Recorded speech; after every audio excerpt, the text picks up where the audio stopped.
Assalamualaikum warahmatullahi wabarakatuh. Selamat siang Pak Dwi. Waalaikumsalam, selamat siang. Gimana kabarnya Pak? Sehat? Alhamdulillah selalu sehat, selalu baik. Ini lagi sibuk kok Pak? Ya sibuk ada menek pos BOP. Ya boleh apa saya minta waktu sedikit nih buat wawancara? Boleh. Mumpung lagi Pak. kosong. Silakan Bu. Sebelumnya mohon izin Pak, ini saya ingin wawancara Bapak terkait pengalaman Bapak dalam menangani masalah-masalah sebelum mungkin SMP 1, terutama yang berkaitan dengan dilema etika. Ya. Nah, jadi selama ini bagaimana cara Bapak untuk mengidentifikasi kasus-kasus yang merupakan dilema etika atau bujukan Bapak? Terima kasih pertanyaannya. Kalau masalah dilema etika itu saya bayangkan saya harus mengambil dua keputusan di antara yang benar dengan yang benar. Kemudian kalau rujukan moral bagi saya akan lebih mudah karena itu berkaitan dengan benar dan salah, di mana saya sebagai pimpinan harus memihak kepada kebenaran. Saya bisa berikan contoh mungkin yang masalah dilema etika. Mungkin Mas El juga sebagai seorang guru, seorang ASN itu juga dinilai kinerjanya. Pada saat penilaian kinerja itu adalah sebetulnya bagus. Saya harus menilai secara objektif antara guru A dan B itu harus ada perbedaannya disesuaikan dengan kompetensinya. Namun demikian pada saat kita harus menginput nilai kinerja yang itu nanti berkaitan dengan tunjangan yang diterima, itu bagi saya sebagai pimpinan sudah merupakan suatu dilema. Kalau saya berikan nilai misalkan baik dengan amat baik ataupun cukup atau kurang, akan kembali mempengaruhi penghasilan teman-teman saya sendiri. Nah, itu yang kadang kita sulit memutuskan. Kemudian kalau yang benar atau salah, saya lebih condong memihak yang benar. Contohnya yang tujukan moral Bu.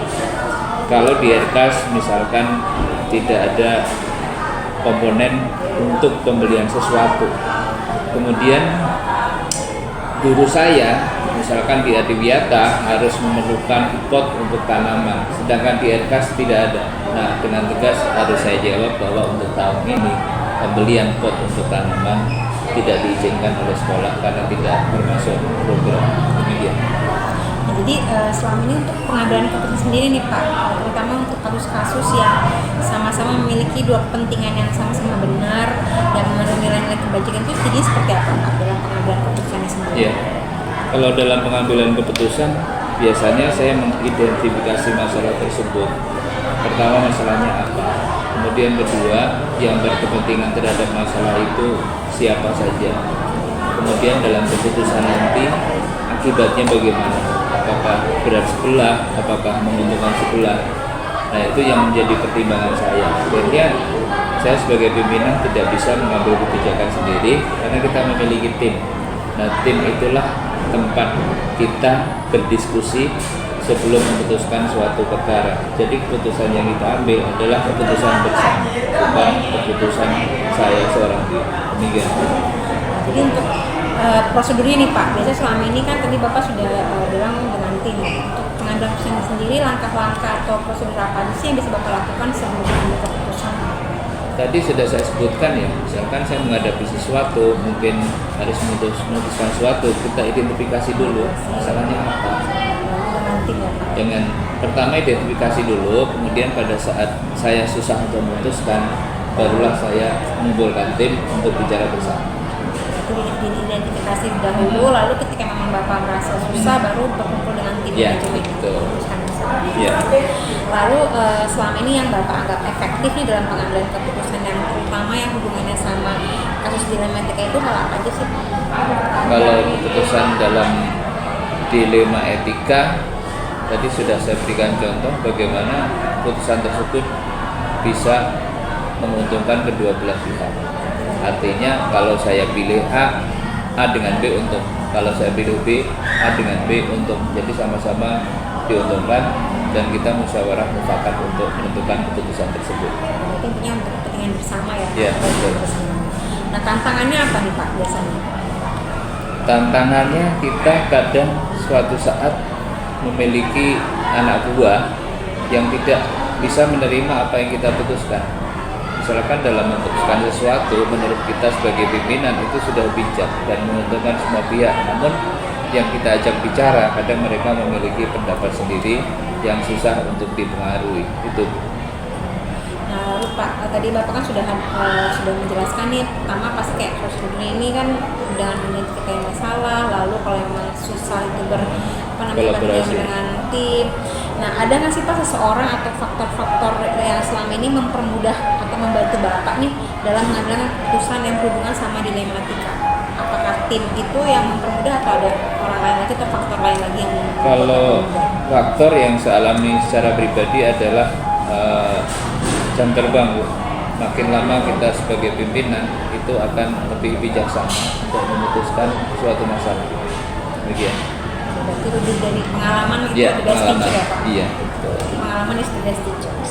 Oke, baik Pak, terima kasih sebelumnya. Nah, dari yang Bapak sampaikan tadi ini kira-kira pembelajaran apa sih yang bisa kita ambil Pak dari keputusan yang berhubungan dengan dilema etika? Iya. Jadi dalam memutuskan sesuatu kita harus mempelajari banyak faktor. Tidak harus kita menerima masalah kemudian kita memutuskan. Jadi tetap pertama identifikasi, kemudian kita klarifikasi, kemudian baru kita mengambil keputusan yang tepat, diakhiri dengan salaman untuk menerima keputusan tersebut. Oke, terima kasih Pak. Jadi saya udah ambil pelajaran ini, intinya tadi pertama adalah dari Bapak itu pengalaman is the best teacher. Terus Iya, kalau betul. mendapatkan kasus yang berhubungan dengan dilema etika, yang pertama adalah identifikasi dulu nih masalahnya Iya. apa, lalu kemudian dilihat juga faktor-faktornya, lebih mentingin kemana gitu kan, Iya. menentukan yang mana. Pasti kan channel ini adalah harus menentukan semua belah pihak, Iya. semua orang gitu. Lalu jangan lupa untuk berkolaborasi dengan tim. Iya. Gitu ya. Baik, terima kasih Pak untuk waktunya. Saya jadi lebih paham mengenai dunia etika. Terus saya juga banyak mendapatkan pelajaran terkait pengalaman Bapak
semua dalam lindungan Allah Subhanahu wa taala. Hari ini kondisi saya sehat walafiat.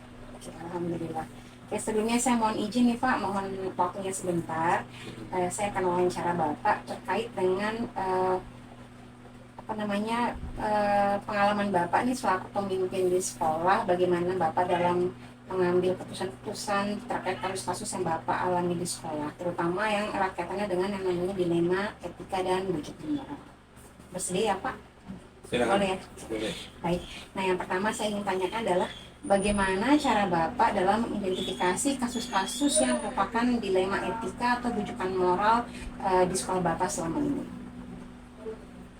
Masalah etika ini memang tidak mudah kita dalam mengambil satu keputusan, karena tentunya hal yang harus kita lakukan itu akan berdampak kepada hasil keputusan itu sendiri. Bisa jadi hasil keputusan itu tidak menyenangkan salah satu pihak. Untuk itu maka tentunya mengantisipasi dilema ini, maka kita juga harus melihat dari berbagai aspek. Aspek yang saya nilai adalah pertama dari sisi aturan, kemudian tidak melulu aturan itu juga kita jadikan sebagai pedoman. Tapi kita juga harus melihat apakah aturan itu berbenturan dengan nilai-nilai dari sisi kemanusiaan. Karena seorang pemimpin tentunya juga harus bisa memberikan pelayanan yang terbaik untuk semua pihak gitu, yang terlibat dalam bagaimana proses keputusan itu saya jalankan. Kalau boleh tahu, selama ini contoh kasus seperti apa nih Pak yang termasuk dalam etika di sekolah biasanya yang sudah pernah Bapak alami? Kasus di mana kita harus menentukan eh, guru yang pantas untuk mendapatkan bonus umroh misalnya. Karena untuk mendapatkan bonus umroh di SMP Aspurdi 1, tentunya ini juga hasil dari kebijakan pengurus yayasan. Pertama yang dilihat adalah tentunya juga kinerja dari semua stakeholder yang ada di sekolah. Dalam hal ini guru dan karyawan. Nah, ketika aturan yang saya terapkan, maka saya memutuskan untuk yang mendapatkan bonus umroh ini dilihat dari 1 tahun kerja. Melihat kondisi itu ada hal-hal yang sedikit mengganggu pikiran dan perasaan saya, karena kalau hanya dilihat dari 1 tahun kerja, maka ada beberapa guru kami yang masuk kategori guru senior, dan tentunya ini juga sedikit banyaknya pastinya berkontribusi untuk memajukan sekolah. Walaupun mungkin pada saat penilaian kinerjanya menurun misalnya, tapi apakah itu menjadi landasan saya mengambil keputusan bahwa saya harus memilih guru yang berkinerja baik dalam 1 tahun itu? Maka tentunya saya ini berhadapan dengan dilema itu. Ketika guru senior ini sudah mengabdi di sekolah SMP Aspurdi 1 hingga 20 tahun, sampai detik ini sudah mencapai pengalaman 20 tahun, dan kesempatan untuk mendapatkan bonus tersingkirkan karena ada aturan kinerja hanya melihat dari 1 tahun terakhir. Nah, ini dilema buat saya, sehingga ada 1 poin yang harus saya ambil. Selain hanya kinerja 1 tahun terakhir, juga saya harus melihat track record dari guru tersebut selama guru itu bekerja atau karyawan itu bekerja dari awal dia masuk sampai hari ini, atau sampai keputusan itu saya buat.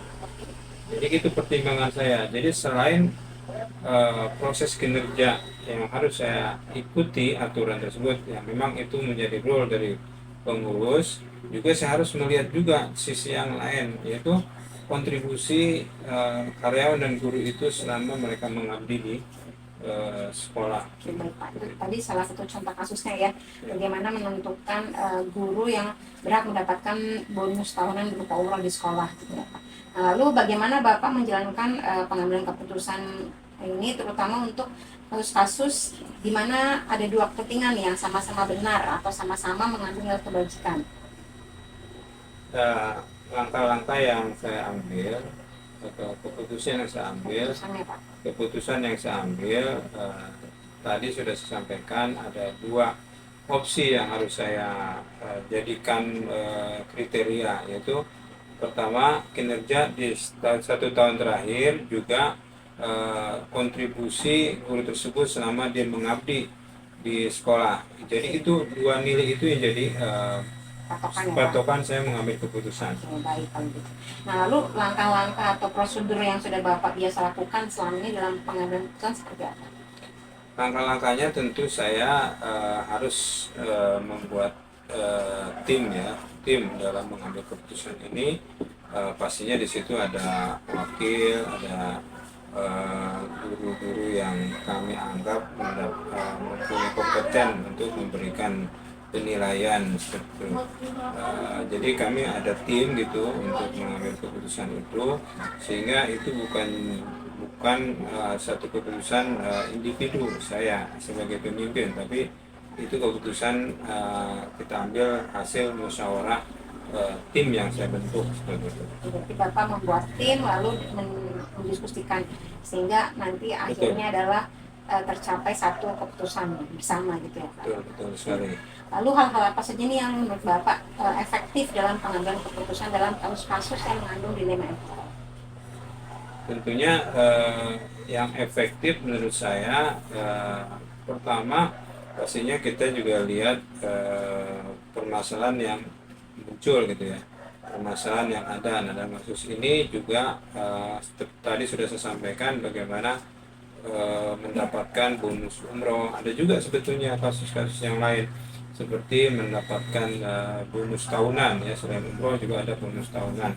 Nah ini kalau yang bonus tahunan ini memang itu pure, itu rumusnya sudah jelas, itu hasil dari penilaian kinerja selama 1 tahun.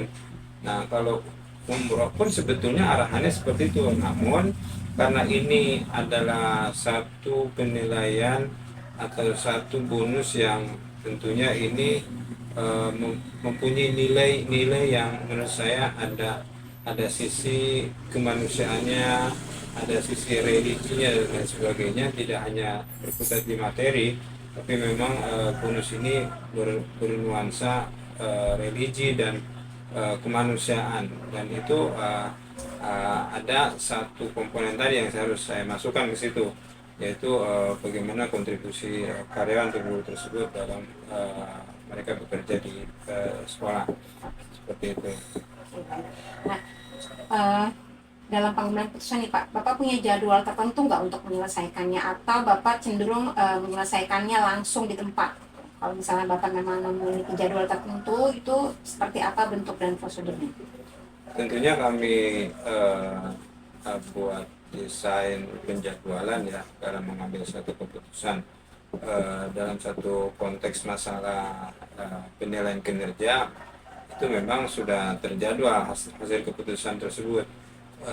Biasanya kami memberikan report gitu ya, memberikan report ke pengurus, ini hasil kinerja dari semua guru selama 1 tahun. Berikut nanti saya tambahkan juga catatan-catatan dari setiap guru dan karyawan selama mereka mengabdi di sekolah dalam 1 tahun tersebut.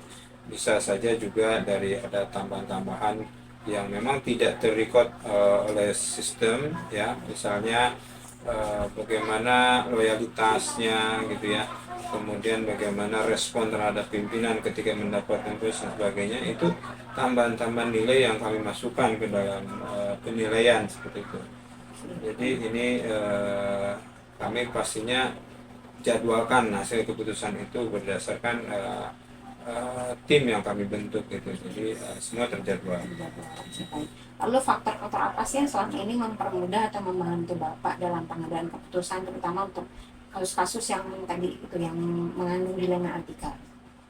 Faktor-faktor yang mempermudah pastinya satu, tim tadi yang membantu dalam proses pengambilan keputusan, kemudian waktu yang kami jadwalkan sehingga ada satu masalah tidak harus langsung kami ambil, dan kami berikan spare waktu yang cukup agar kami bisa memikirkan dan bisa menganalisa satu masalah itu memang harus betul-betul mempunyai nilai-nilai yang